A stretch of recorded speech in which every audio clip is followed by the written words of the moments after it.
This event is not related to the mining permit on today's agenda. So on August 27th last year, one of our operators noticed a drop in water levels in a compartment on our New Wales gyp stack. It was confirmed that that water was not reporting to any other ponds on site. Mosaic notified the Florida Department of Environmental Protection and the United States Environmental Protection Agency of the water loss within 24 hours. The regulatory agencies have been closely engaged with the response activities from the very beginning. It took approximately 8 days for the sinkhole to manifest itself at the surface as the water had drained and been pumped out. But from the time of discovery, Mosaic had essentially an all-hands-on-deck response to the event. That included implementation of an enhanced groundwater monitoring program. We monitored more than 80 wells on site in multiple aquifers.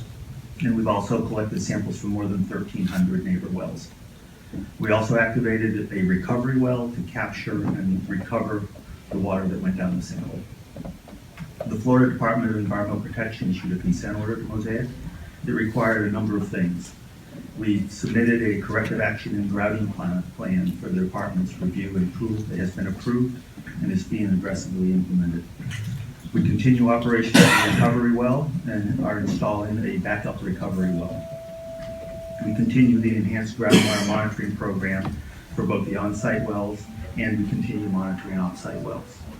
And we also established a $40 million financial assurance to guarantee the resources are available to complete the repair of the sinkhole.